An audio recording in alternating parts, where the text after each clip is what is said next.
la première des choses qui était souhaitable, hein, c'était quand même de dire que ce manifeste, en fait, c'est pas une revendication identitaire, entre guillemets, d'habitants natifs ou ce qui se considère comme tel contre l'arrivée des autres, des étrangers, mais plutôt l'expression d'habitants d'origines diverses qui souhaitent en fait s'investir dans la vie de l'île au quotidien, qui développent une image plutôt positive de la vie sur l'île, car ils sont conscients et ils sont désireux de cette qualité de vie que la situation insulaire peut leur procurer.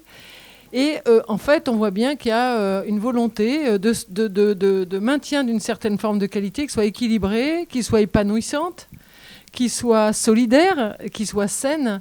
Et on sent bien que tous ces habitants qui revendiquent ça, ils sont prêts à y contribuer. On l'a vu tout cet après-midi, en fait. Donc, ils souhaitent bien entendu trouver les services essentiels comme l'accès à l'éducation, à la santé, qui sont évidemment déterminants pour le maintien des populations sur place, mais aussi des services, des activités, y compris bénévoles, qui soient source de liens sociaux, ou encore des activités économiques pérennes tout au long de l'année, versus l'activité touristique n'est pas forcément une activité pérenne tout au long de l'année. Donc cette introduction établie, on s'est questionné dans notre atelier sur le sujet habiter. Ça veut dire quoi, habiter ? Habiter sur une île. Donc habiter sur une île, d'abord, ça veut dire pouvoir s'y loger. Pouvoir s'y loger, c'est donc faire face à un phénomène qui est généralisé de développement des résidences secondaires, plus ou moins maîtrisées selon les îles. Et donc le développement de la location saisonnière, estivale, et la hausse conséquente des loyers mensuels et du coût d'achat des logements et des maisons. Et donc ça, c'est un vrai sujet. La maîtrise du foncier pour accueillir des actifs, c'est donc un sujet crucial pour les collectivités, pour les îles, qui suppose, on l'a vu sur cette île, nécessairement une prise de conscience et une volonté politique forte des maires, des élus, des équipes, on va dire, municipales, d'avoir des outils de maîtrise du foncier. On en a, mais plus appropriés encore que ceux qu'on a et qu'il faut déjà mobiliser. Le soutien aussi, et un certain soutien apporté aux élus pour qu'ils puissent, pour les aider en fait à développer une offre de logement adaptée aux besoins des actifs, notamment ceux aux revenus modestes dont on a vraiment besoin pour contribuer à l'équilibre démographique et d'activité sur l'île. Donc on voit bien aussi que l'équilibre du poids des résidences secondaires dans la proportion du logement vacant est très importante, avec la possibilité pour la gouvernance locale de maintenir des arbitrages, alors là je pèse un peu mes mots, je vous le dis, qui soient favorables aux besoins des services des populations qui vivent en permanence sur ces îles et au développement durable des îles.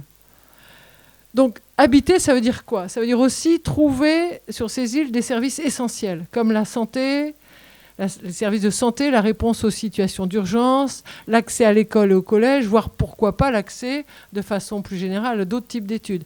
Donc on songe à tout ce qu'on a vu ici, aux modalités de déploiement de l'offre sur tout le territoire des îles via des modalités de coopération et d'organisation entre les enseignements d'un site à l'autre, via les nouvelles technologies de l'information. On a vu des visios, on a vu des cours en visio.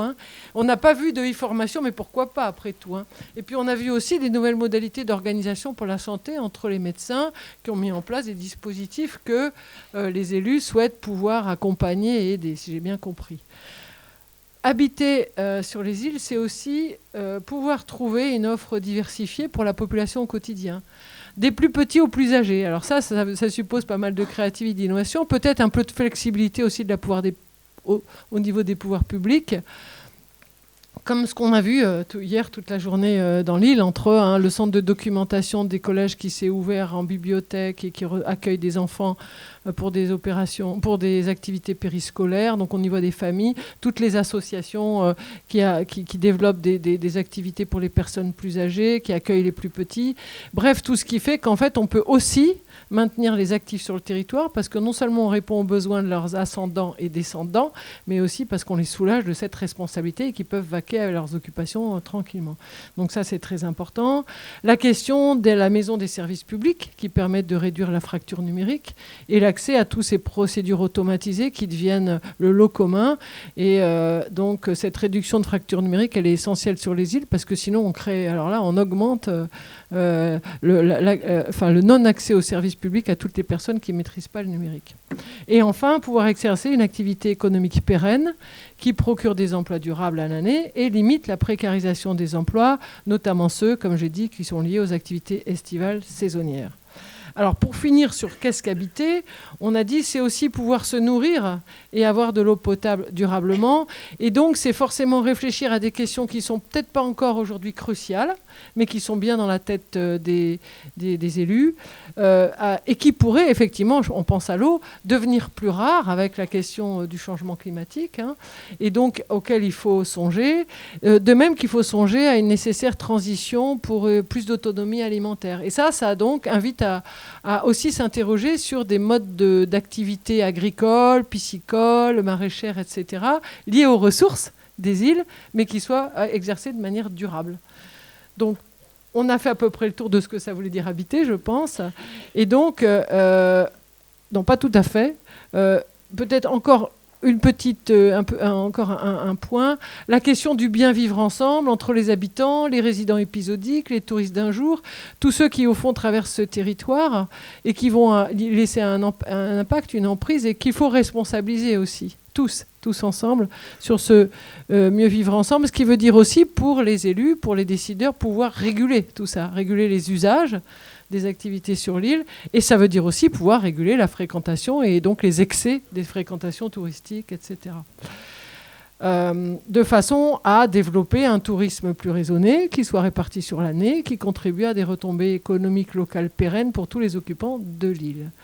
Donc une fois ces constats établis, notre objectif c'était d'apporter des recommandations et des solutions pour habiter mieux ensemble.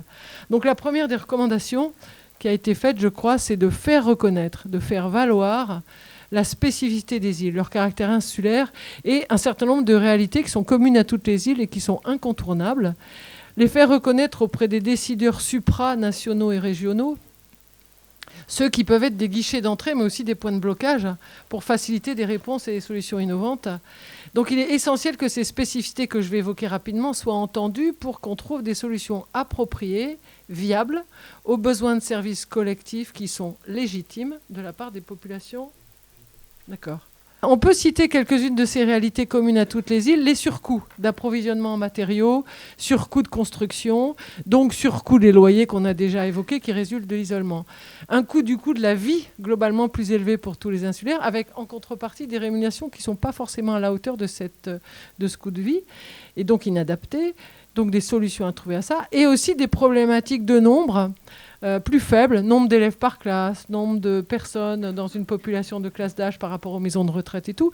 Et donc des ratios, des calculs de ratios administratifs nationaux qui sont parfaitement inadaptés pour trouver des réponses. Et donc des élus qui se battent en permanence et au quotidien pour contrer ces ratios et ces critères de décision qui sont pénalisants pour les îles et inadaptés.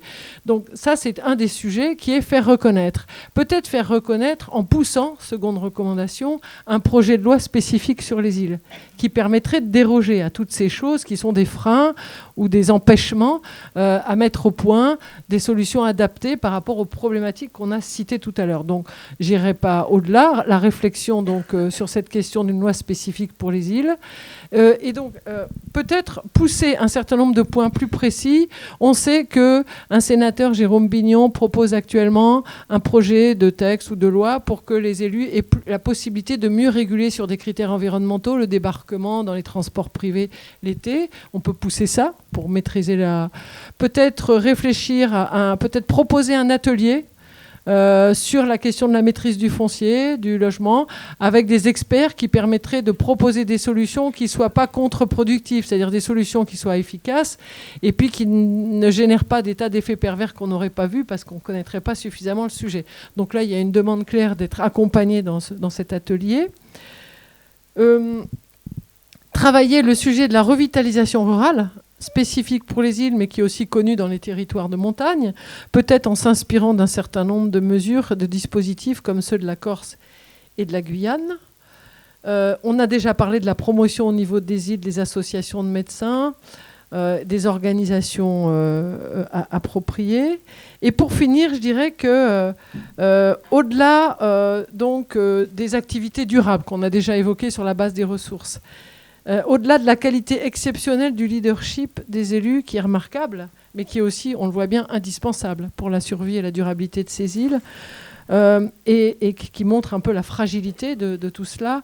Je pense qu'avec tout ce qu'on a vu là, on peut compter vraiment sur l'engagement, la motivation de ces habitants et de tous ces nouveaux entrepreneurs, de tous ces membres d'associations dont on voit bien en fait qu'ils convergent vers ce désir de participer, de contribuer à des solutions innovantes sur cette façon d'habiter durablement tous ensemble.